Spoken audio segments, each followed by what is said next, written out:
हमारे दो साथी एडवोकेट सुप्रीम कोर्ट महमूद प्राचा जी और भानु प्रताप सिंह जी, इन दोनों की वो किसी न किसी रूप में कहीं भी पूरे देश के किसी कोने में हत्या करवा सकते हैं। और हमें जो इनपुट मिले हैं वो इतने सीरियस हैं कि वो महमूद प्राचा की हत्या किसी एससी या ओबीसी से करा सकते हैं और भानु प्रताप सिंह जी की हत्या किसी माइनॉरिटी से करा सकते हैं। एक और बड़ा सीरियस मैटर है जो आज आप सबके सामने शेयर करना है। हमें बड़े विश्वस्त सूत्रों से पता चला है कि हमारी एक टीम जो पूरे देश के अंदर ईवीएम को हटाकर बैलेट पेपर वापस लाने का एक आंदोलन चला रही है और इसको हमने देश के कोने कोने में जाकर इसको एक जन आंदोलन के रूप में परिवर्तित कर दिया है। इसका नतीजा ये निकला कि कुछ ऐसे गुंडा तत्व हैं जो एक पर्टिकुलर पॉलिटिकल पार्टी को जिताने के लिए ईवीएम से ही चुनाव हो, इसके लिए बैलेट पेपर वापस लाने वाली आवाज़ को बंद करना चाहते हैं। क्योंकि इस आवाज़ में किसान आंदोलन भी जुड़ गए,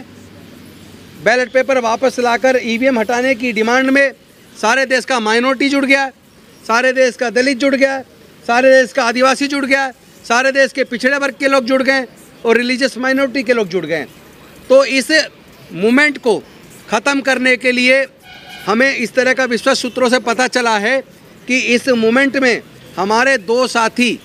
एडवोकेट सुप्रीम कोर्ट महमूद प्राचा जी और भानु प्रताप सिंह जी, इन दोनों की वो किसी न किसी रूप में कहीं भी पूरे देश के किसी कोने में हत्या करवा सकते हैं। और हमें जो इनपुट मिले हैं वो इतने सीरियस हैं कि वो महमूद प्राचा की हत्या किसी एससी या ओबीसी से करा सकते हैं और भानु प्रताप सिंह जी की हत्या किसी माइनॉरिटी से करा सकते हैं, ताकि ये जो एकीकरण बना है दलित, पिछड़ा, आदिवासी का और माइनॉरिटीज़ का, ये जो सामाजिक एकता बनी है, ये सामाजिक एकता टूट जाए और फिर ये पूरी तरह से चुनाव पोलराइज हो जाए। तो ये बहुत बड़ी साजिश है जिसके इनपुट्स हमारे साथियों को मिले हैं और वो हम आपके माध्यम से चाहते हैं कि कम से कम आपके माध्यम से तमाम देशवासी को पता लगना चाहिए, ताकि देशवासी किसी भी सूरत में अगर हमारी हत्या हो जाए, हमारी साथियों की हत्या हो जाए, उसके बावजूद ये जो सामाजिक गठबंधन बना है, जो सौहार्दपूर्ण वातावरण हमने तैयार किया है, जो दलित, पिछड़ा, आदिवासी और अल्पसंख्यक को सबको एकजुट करके एक भारत को मजबूत करने का जो हमने रास्ता चुना है, वो फिर से टूटने के कगार पे ना आ जाए। किसी भी सूरत में वो टूटने नहीं देना है और इतना एकजुटता लेके आइए ताकि हम जो लोग की हत्या करने की जो लोग बात कर रहे हैं उनको भी पता लग जाए, देश के लोग उनको छोड़ेंगे नहीं। ऐसे लोगों को, देश के गद्दारों को देश के लोग छोड़ेंगे नहीं, जो लोग इस सामाजिक एकता को तोड़ने के लिए हमारे साथियों की हत्या करवाने का प्रयास कर रहे हैं। सर, इस पर कुछ रोशनी डालेंगे और ये कुछ ऐसे चीज़ें हम लोग के सूचना में आई हैं, वो इतना सीक्रेट मैटर है कि हम ये खुलासा नहीं कर सकते कि वो बातें कहाँ से हमें पता चली हैं। लेकिन ये बहुत सीरियस मैटर है, किसी की जान का सवाल है। जो 5 लोगों का जो कोऑर्डिनेशन टीम इस मूवमेंट को लेके चल रही है, इन 5 लोगों की ही जान को खतरा है।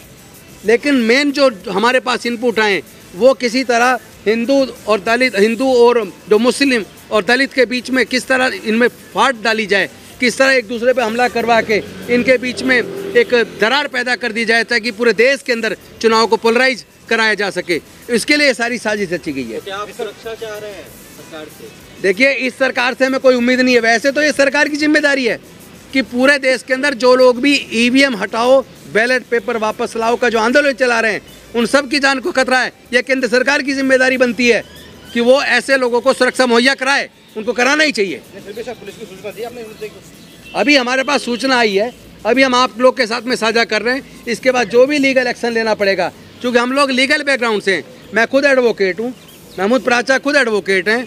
भानु प्रताप सिंह खुद एडवोकेट हैं। तो हमें लीगल क्या क्या रेमेडीज़ हमें अवेलेबल हैं, वो रेमेडीज़ तो हम लोग एडोप्ट करेंगे। लेकिन उससे पहले हम आज आप सबके माध्यम से पूरे देश के लोगों को, जो अमन पसंद लोग हैं, जो देश में एकजुटता चाहते हैं, जो नहीं चाहते कि यहाँ हिंदू मुस्लिम हो या दलित मुस्लिम के बीच में बिखराव आए या किसी प्रकार का जाति धर्म के नाम पे देश में उन्माद पैदा हो, जो नहीं चाहते हैं, पहले हम उन लोगों को चाहते हैं कि उन लोगों को पता लग जाए, पूरा देश एकजुट होकर ऐसे लोगों के खिलाफ एकजुट होकर इस लड़ाई को लड़े। तो मैं माननीय सर्वोच्च न्यायालय का धन्यवाद करूँगा कि उन्होंने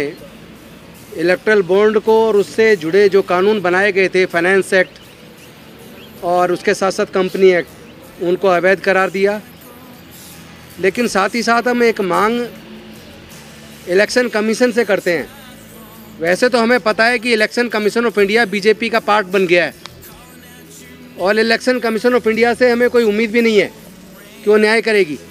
क्योंकि एक तरफ पूरे देश की जनता ईवीएम को हटाकर बैलेट पेपर वापस लाने की बात कर रही है, लेकिन election commission of India EVM से ही चुनाव कराने पे जिद पे अड़ा है। इससे ये तो बात स्पष्ट है कि इलेक्शन कमीशन ऑफ इंडिया एक इंडिपेंडेंट कॉन्स्टिट्यूशनल बॉडी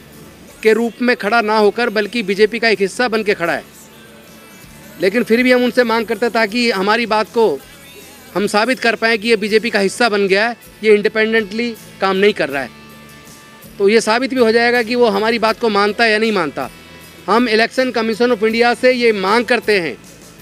कि वो ईडी को और सीबीआई को इस बात की जांच सौंप दे कि ये जो इलेक्ट्रल बॉन्ड किन किन बड़े उद्योगपतियों ने खरीदे और उन्होंने मैक्सिमम इलेक्ट्रल बॉन्ड वाला चंदा किस पार्टी को दिया, ताकि ये दूध का दूध पानी का पानी हो जाए कि इलेक्ट्रल बॉन्ड खरीदकर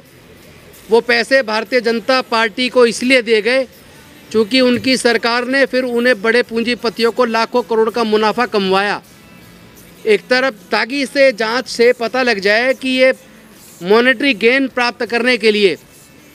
उन सारे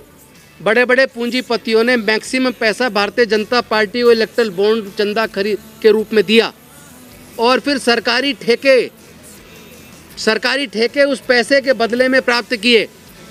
और उससे भारत सरकार को, भारत की जनता को लाखों करोड़ का नुकसान हुआ।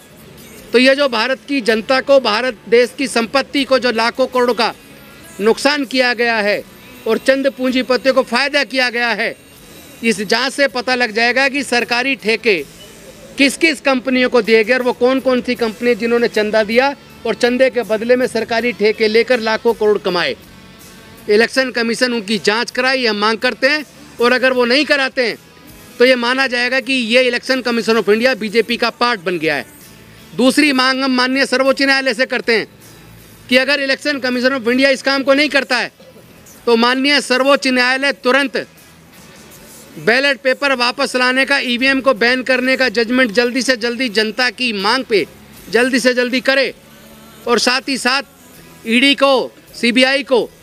जांच के लिए निर्देशित करे कि जिस काम को हम इलेक्शन कमीशन ऑफ इंडिया से जांच मांग रहे हैं वो नहीं कर रहा तो फिर डायरेक्ट सुप्रीम कोर्ट जांच के लिए, इलेक्शन जांच के लिए ईडी को और साथ में सीबीआई को आदेशित करे ताकि सच्चाई सामने आ सके।